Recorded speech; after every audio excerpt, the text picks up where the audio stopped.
día, Jorge, ¿cómo estás? Bienvenido a 95.7. Muchas gracias, Melina. Te agradezco mucho el llamado y el interés. Gracias a vos por tu tiempo y justamente en relación a lo que vamos a hablar tiene que ver con este taller literario que comienza mañana viernes, ¿es así? Mañana viernes a las 4 de la tarde. Dura una hora y cuarto con las preguntas. Porque al final de la exposición mía va a haber un espacio de tiempo para las preguntas que quieren hacer los integrantes del curso. Bien, este taller literario lleva el nombre de Borges para jóvenes. Cuenten un poquito en qué consiste. Bueno, la idea es poder contar algo acerca de Borges, porque me da la impresión que la gente le tiene un poco de miedo. Entonces, como los jóvenes tienen curiosidad, creo que es un curso dirigido a ellos para que ellos satisfagan esa curiosidad y superen ese miedo que da acercarse a lo que es a un gran escritor y a lo que es uno de los nombres más importantes hoy en día de la literatura universal. Borges empezó siendo un escritor casi secreto que escondía los libros de sus primeras ediciones en los bolsillos de los sobretodos de la gente que iba a La Nación. ¿Sabías eso? No. Qué buen dato. La edición de su primer libro vendió 7 ejemplares. Y desde ahí se hizo un público universal prácticamente. Tardó mucho, ¿eh? Tardó mucho. Recién en el año 62 ganó el premio Formentor, que lo compartió con Samuel Beckett, y ahí empezó la fama mundial de Borges, y como lo habían echado del puesto de inspectores de aves y gallinas, que lo habían nombrado el peronismo, empezó a dar conferencias, logró superar un tartamudeo difícil que él tenía, y empezó a dar unas conferencias que no se parecían a ninguna otra conferencia. No era una persona de una elocución perfecta, pero sí era interesantísimo y parecía, qué raro, parecía siendo ciego una especie de vidente, ¿no? Qué increíble, qué increíble estos datos que van a formar parte de este taller, me imagino, entre otros tantísimos más, y que también tienen que ver con que vos tuviste algún contacto cercano, sos escritor, pero has tenido un contacto con este escritor también. Sí, la verdad que tuve mucha suerte, porque lo conocí a Borges de una forma muy natural, porque nos habíamos mudado con mi abuelo y mis padres a Posadas 1650, el primer piso, y los Bioy vivían en el 5º piso. Bioy Casares, que estuvo casado con Silvina Ocampo toda la vida. Sí. Y el día de la mudanza, yo me acuerdo que yo estaba cansado de llevar y traer muebles, me llega una tarjetita de Silvina que dice: sé que escribís, ¿por qué no subís a verme? Entonces subí, claro que sí. Y me encontré con Silvina, que era una persona única, tan especial como Borges, pero a su manera. Y creo que son las dos personas que más me han impresionado en mi vida, Borges y Silvina. Cada uno único, irrepetible, se rompió el molde una vez que los hicieron. Y Bioy era una persona brillante, muy simpático, muy seductor, muy educado, muy amable, y la verdad es que me fui haciendo amigo de ellos poco a poco, y yo tenía plena conciencia de quiénes eran, por suerte. Si no, no hubiera valido de nada todo eso. Sabía que eran los tres grandes escritores argentinos, y los consideraba grandes escritores a nivel mundial, porque yo estoy seguro que hay cuentos de Bioy que son igual o mejores que los cuentos de Dubliners de Joyce, y Silvina sin duda es una gran poeta, es muy inmediata, es muy sensual, es muy concreta, pinta con las palabras. Acuérdense que ella, su primera vocación fue la pintura, estudió con De Quirico. Sí. Y bueno, en fin, para mí fue una gran cosa conocerlos. Jorge, ¿usted dónde reside hoy en día en Buenos Aires? ¿En qué lugar? En la calle Basavilbaso, cerca de Juncal. Plena capital ahí. En plena capital, sí. Y he estado en este barrio hace tiempo ya, porque cuando yo me mudé a Posadas 1650, que es Posadas y Escafino, era un cuarto que daba a la plaza, y digamos, es más o menos esta zona también. Hay un bar cerca donde yo por ahí me iba a escribir, que se llama La Rambla, y nos habíamos mudado desde una casa grande que quedaba en Palermo Chico, y fuimos con mi abuelo, que era muy amigo mío, y que era un criador de caballos de carrera, y eso aparece bastante en mis escritos. Tengo 15 libros publicados, entre libros de cuentos y novelas, y justamente en estos días sale mi nueva novela, publicado por Ediciones del Dragón, que se llama Dos criadores, las últimas luces. Es la rivalidad entre dos viejos creadores de caballos de carrera que justo ese año sacan cada uno un potencial crack. Y se combina con el trasfondo de los años 60 de la Argentina, por eso Las últimas luces, y los dos creadores que cada uno con su caballo compiten a un duelo a matar o morir, a ver quién es el mejor caballo de la temporada.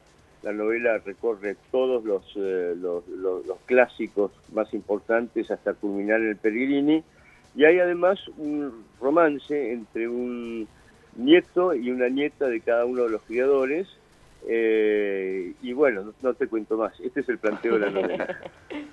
Bien, bien, bien. Digamos que está incluido un poquito alguna vivencia de su amistad con su abuelo ahí.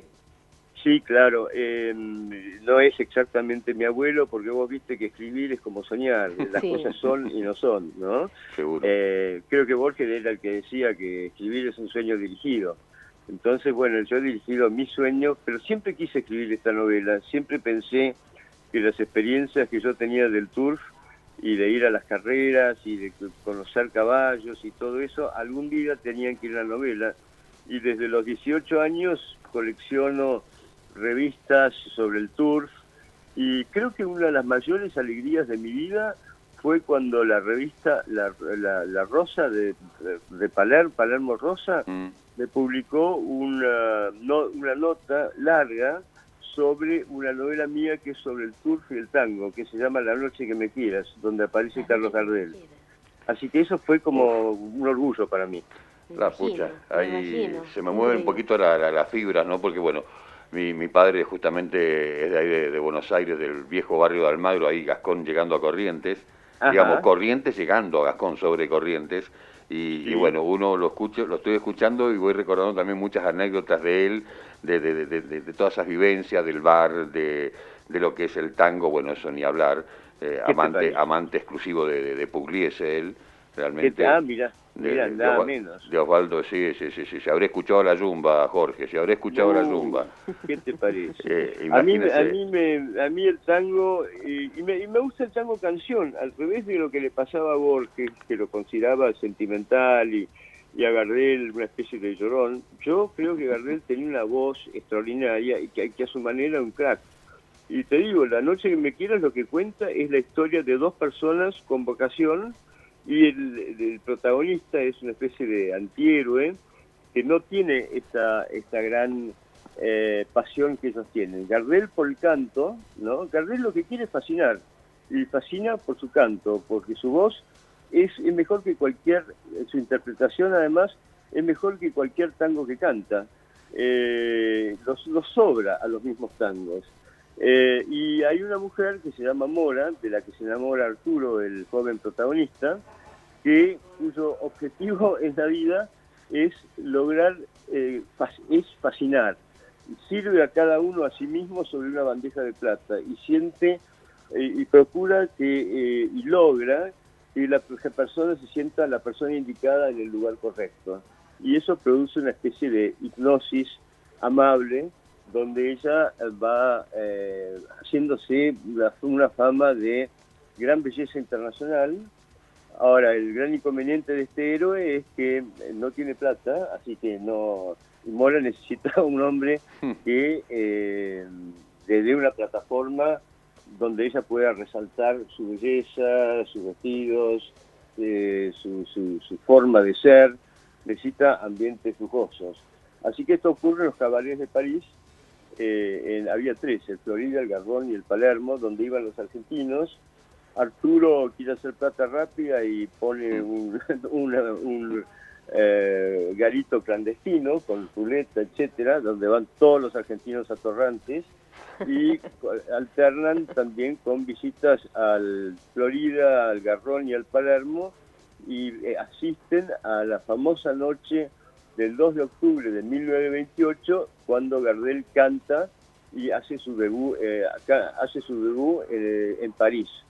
Y bueno, la verdad es que esa novela me llevó un tiempo para investigar, porque leí muchísimo sobre esa época, pero a mí el tango me gusta de alma. No soy un experto de ninguna manera, pero me gusta el tango que cantaba Gardel, al revés que a Borges, que no le gustaba. A él le gustaban las milongas, a mí también, pero el tango melódico me gusta y mucho, y me gustan mucho las letras de Cadícamo. Y al igual que Cadícamo, a diferencia y al igual, mi protagonista Arturo escribe letras de tango, y Gardel le llega a cantar como 6 o 7 letras que desaparecen secuestradas por un mafioso amigo de una novia que él tiene mientras tanto, y reaparecen años más tarde, y con eso él se hace bastante conocido y completa el dibujo de su vida, ¿no? Qué lindo escuchar todas estas cosas y como decía, muchos recuerdos de ese Buenos Aires querido de mi padre. Y usted como docente, ¿cómo ha sido su ¿Cómo llegó a la docencia? ¿Cómo llegó a la docencia, Jorge? Mira, en realidad me preguntaron si quería enseñar y dije que sí. Sucedió de esa manera. Yo no soy profesor de literatura, ni recibido, ni licenciado, ni arquitecto, ni nada, pero sí fui siempre muy, pero muy lector.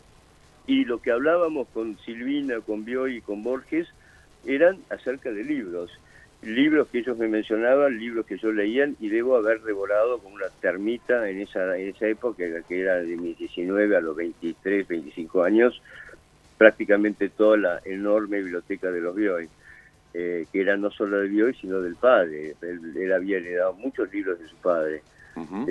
Fui sobre todo lector, y por ejemplo, Bioy me decía, mira, yo fui a filosofía y letras durante un tiempo, pero yo sentía que eso me alejaba de la literatura. Y creo que en cierta forma es verdad, porque las personas que son formadas en letras, quizás sean más formadas para ser críticos y profesores que para ser escritores. Yo lo que quería era ser un escritor, y para ser un escritor yo tenía que leer mucho y sacar mis propias conclusiones, y creo que tuve los 3 mejores profesores de la Argentina y del mundo. Creo que tuve mucha suerte. Mira, hay un film de Woody Allen que se llama Medianoche en París, en donde, ¿se acuerdan de ese film? Sí, por supuesto. Vieron que cuando suenan las primeras campanadas de las 12 de la medianoche, la hora mágica de las hadas y de las brujas, aparece un coche enorme de los años 30 y lo invitan a subir al protagonista, al joven protagonista, y lo llevan a una fiesta, todo muy alegre, con mujeres tomando champán y qué sé yo, y allí conoce a Scott Fitzgerald, a Hemingway y a Gertrude Stein, que son los 3 grandes escritores míticos norteamericanos, y él, Gertrude Stein, le lee la novela, le comenta la novela, Hemingway lo aconseja, Scott Fitzgerald lo apadrina. Es como un sueño hecho realidad, ¿no?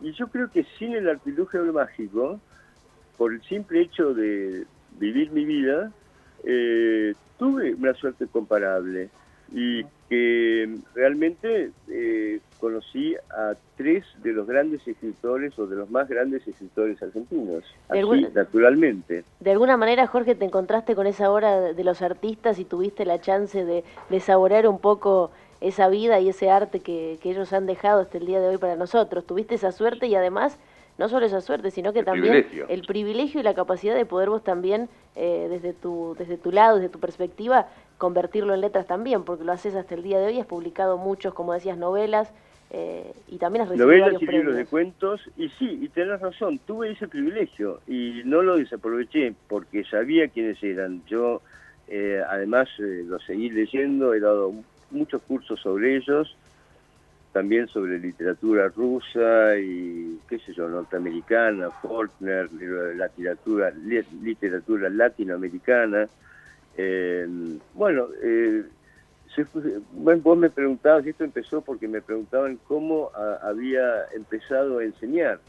Y yo te decía que, bueno, soy un escritor que lee y que escribe y que cuenta un poco sus experiencias de lector, y no soy un académico.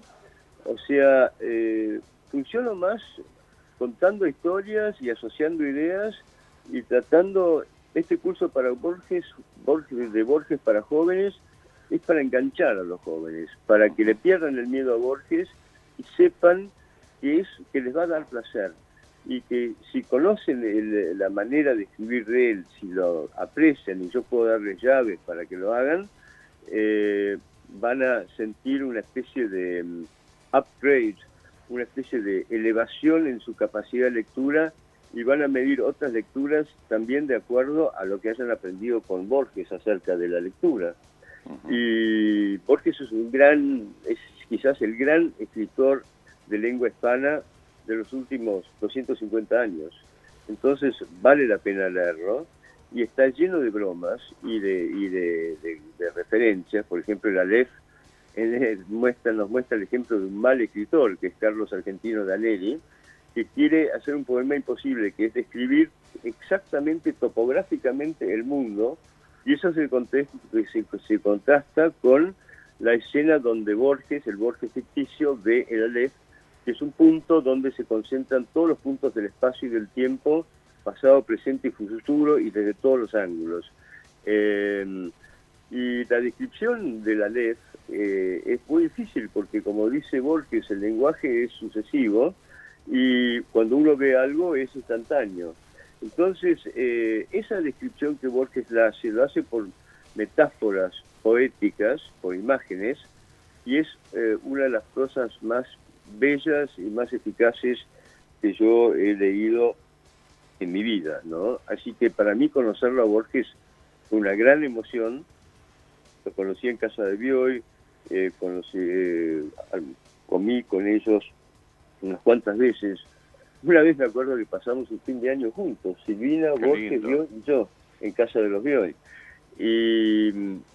Y bueno, y eran comidas divertidas, donde había muchas bromas, se hablaba de literatura, y realmente las conversaciones con Silvina han sido las más libres de mi vida, las más felices y las más divertidas. Silvina es una persona, yo siento que conmigo fue muy benéfica. Gracias a ella publiqué mi primer libro, que fue el que menos me costó publicar, porque ella me recomendó a una editorial que le publicaba a ella. Yo publiqué mi primer libro de cuentos con ella, y años después me escribió una especie de contratapa de un libro mío que ganó el premio Fortabá, que se llama El Palacio de Verano, y unas palabras lindísimas, muy poéticas y muy concretas. Así que les debo mucho, les tengo mucho cariño, mucho respeto como seres humanos y escritores, y fueron algunos de los años más lindos de mi vida en ese momento. Lo único malo es que en teoría yo estaba estudiando Derecho, pero la verdad es que descuidaba los libros de Derecho por la literatura, y cuando la veía Silvina paseando a su perra Diana, que era una especie de perra de policía apolillada, pobre Diana no era nada querible, la veía paseando por la plaza de Esquiafino y Posadas. Bueno, entonces yo dejaba mis libros de Derecho, bajaba, me encontraba con ella en la vereda y charlábamos, ¿no? Era más fuerte que vos. Sí, no, era la presencia de ellos, era la presencia, para usar una palabra de moda, carismática. Claro. Qué lindo. Bueno, era lindo estar con ellos. Jorge, justamente para conocerte un poco más, para conocer a Borges y sus obras, ¿cómo hacemos para acceder a este taller? ¿Cómo hacemos también para sumarnos a través de lo que es esta modalidad online? Mira, esto es por Zoom, así que yo creo que la mayor parte de la gente joven sabe manejarlo. la que me lo armó todo fue Dulce, mi hija, mi asistente, privilegiada para mí. Realmente ella fue la que armó toda la organización del curso, y yo, bueno, aporté mis ideas acerca de los cuentos. Vamos a revisar La Casa de Asterión, El Muerto, El Jardín de los Senderos que se bifurca y El Aleph, justamente. Entonces trato de poner un cuento. Borges dividió su obra en dos versiones, su obra de ficción. Una, los cuentos así más de ambiente argentino, los cuentos sobre los malevos, los compadritos, sobre la vida de los suburbios, y están esos los grandes cuentos fantásticos de los años 40 y 50, donde que es la base de la fama internacional de él. Porque no era solo un escritor de color local, sino que era un hombre con inquietudes universales y que abordaba los temas laberínticos, para usar otra palabra de Borges, que realmente nosotros somos un poco como Asterión, el Minotauro que está en su laberinto, y que también es un laberinto del alma, un laberinto existencial. Así que, bueno, elegí estos cuentos primero porque me parecía que Asterión era uno de los más fáciles. No quería asustar de entrada a los jóvenes con el Aleph ni el Jardín de Senderos que se bifurcan, a pesar de que son cuentos lindísimos, y el Aleph sobre todo es un cuento divertidísimo, porque hay allí un muy mal escritor que se llama Carlos Argentino Daneri, en ficción por supuesto es un nombre inventado, y ahí Borges le enseña a uno cómo no escribir. El que lo lee sabiendo que eso está escrito en broma, gana mucho con la lectura de ese cuento, gana mucho como futuro escritor, ¿no? Buenísimo. Así que, a ver, ¿cuál otro? El Jardín de Senderos que se bifurcan para mí es una obra maestra de Borges, que está lleno de obras maestras, pero ese es uno de los cuentos más poéticos. Tiene que ver con un autor inglés que se llama Dunn, que habla de que los sueños son la anticipación del porvenir, y de que no hay un solo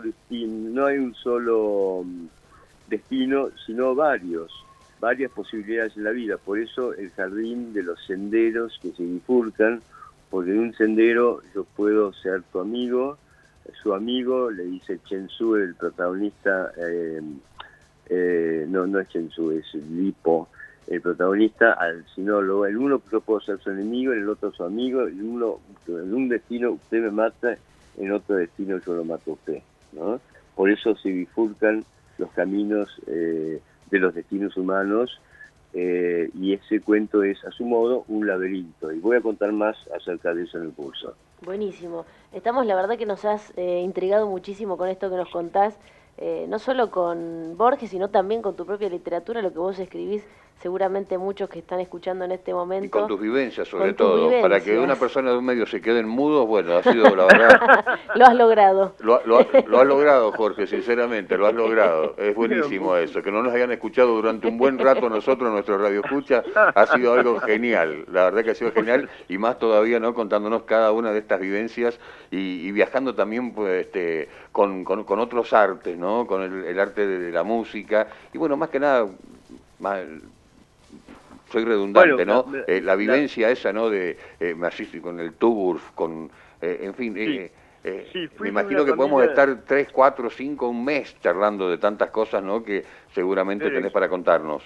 Sí, claro, encantado. Cuando ustedes quieran estoy a su disposición, y me encanta poder hablar de esas cosas porque son mis temas preferidos. Me estabas preguntando, acá me señala mi asistente, mi valiosa asistente, que las inscripciones son a borgesparajovenes@gmail.com. Perfecto. borgesparajovenes@gmail.com, y también está en Instagram, Borges para Jóvenes. Buenísimo. Así que los que quieran unirse a este curso que empieza mañana a la tarde, pueden comunicarse por internet, por ahí, por esas direcciones, y bueno, serán muy bienvenidos, ¿eh? Todavía hay cupos. Es sin límite de edad, porque cuando hablo de jóvenes, en realidad estoy hablando de la gente curiosa, de la gente que quiere saber cosas, lo cual es una condición juvenil. Seguro. Y que en los viejos juveniles perduran también, ¿no? Seguro. Y espero llegar a convertirme en un viejo juvenil también. Ojalá sea así para todos. Te agradecemos muchísimo, Jorge, ha sido un placer charlar contigo y seguramente te estaremos molestando en algún otro momento porque nos ha quedado justamente esa intriga, esas ganas de conocer un poquito más acerca de tu literatura, de vos, de tu vida y tus vivencias, como decía recién Pipa, que la verdad que son maravillosas. Bueno, muchísimas gracias por llamar, muchas gracias por esta espléndida entrevista y les deseo un muy buen día y hasta pronto. Gracias, igualmente para usted, Jorge, que tenga un gran día y bueno, lo esperamos pronto por San Rafael cuando pase toda esta emergencia sanitaria para disfrutar la literatura y unos buenos vinos. Bueno, me parece una gran idea. Muchas gracias. Que tenga un buen día, gracias, Jorge. Hasta luego.